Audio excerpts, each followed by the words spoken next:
CBEX is the biggest news from there. Everyone is crying, everyone involved, that is. And now on our sister program earlier today, there's been discussion. We had EFCC give some warning and some tips on how to be careful about some of those fraudulent moves and schemes. But the victims of CBEX are not finding it funny at all. I learned in Oyo State, they broke down their offices and all of that in anger. And online, individuals are not able to log on or log into their accounts and everything. Is that why BTC is down this afternoon? Well, I do not know. I guess we will find out in the course of the program. We're supposed to have Gilbert Jopata tell us now. But for this afternoon, we see Bitcoin is down almost 2%, 1.97%, and it's more of red. Even though Ethereum is still holding to the 1,500 level, XRP is red. So it's a red market at this time. Let's have Gilbert Jopata tell us what's going on. The fear of schemes, illegal schemes, fraudulent schemes, is that back? Hi, Gilbert. Welcome to the program. Good afternoon. Good afternoon. So what are you guys talking about this, well, very historic, when we look at the history of Nigeria? At least we haven't had a story like this in a very long time.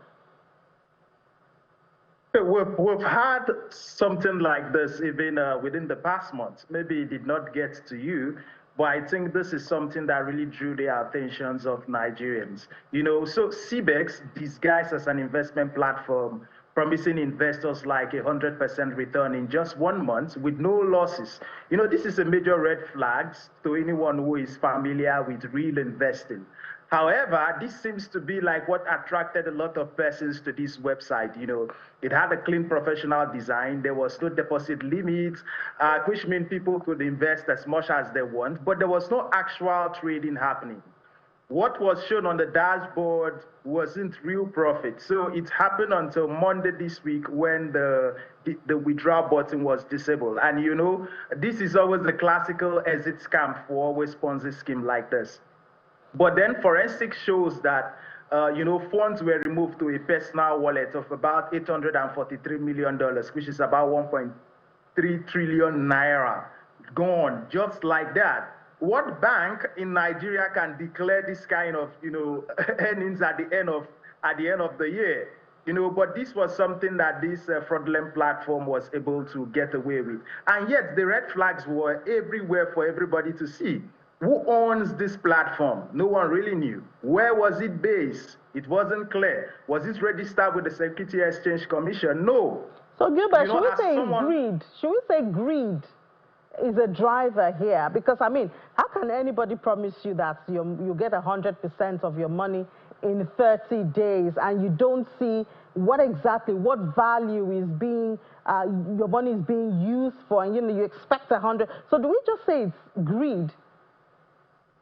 Okay, I will say, as someone who has been in the forefront of, you know, warning persons about red flags in the market and also an educator in the market, I will tell you the major challenge we have is lack of investors' education in Nigeria. We have lack of investors' education, and in most cases, even when you give people financial literacy training, it is often ignored or criticized simply because it does not promise quick riches or instant gratification. You know, and that is why platforms like this have always done well, you know, in Nigeria whenever they come, because they comes with this, you know, this greed. The thing is that anybody who understands investing, Ponzi scheme like this will not meet his or her investment criteria. So I think majorly it's lack of investors' education that is disturbing the Nigerian market. And you know, if it sounds too good to be true, it probably is. You know, investing is slow and steady wins the race, and not flash and flashy promises. Yeah, but then I think this should be an opportunity where bloggers and creators should stop mocking these victims.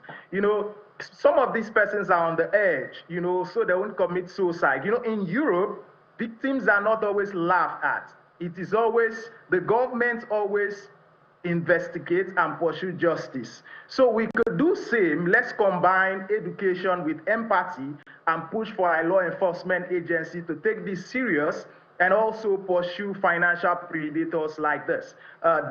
These are not Nigerians. They came into the country and they took advantage of the Nigerian market.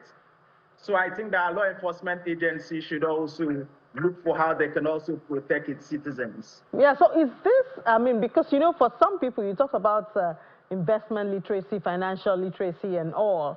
For some people, it's an online platform, it's crypto, it's a digital trade and all of that. Is this posing any kind of challenge to the crypto community? Oh, no, it doesn't. The thing is that you could use anything for fraud. You could use gold. You could use naira. I was seeing this data that showed that the amount of money that is used for fiat scam is not even up to a quarter of the cryptocurrency market cap, the entire market cap of the cryptocurrency market, you know. So you could use anything at all for fraudulent activity. But then it was very, very clear that this is a Ponzi scheme because they claimed that they were more like they used this money for trading. So what personal research had an investor done to have considered this an investment?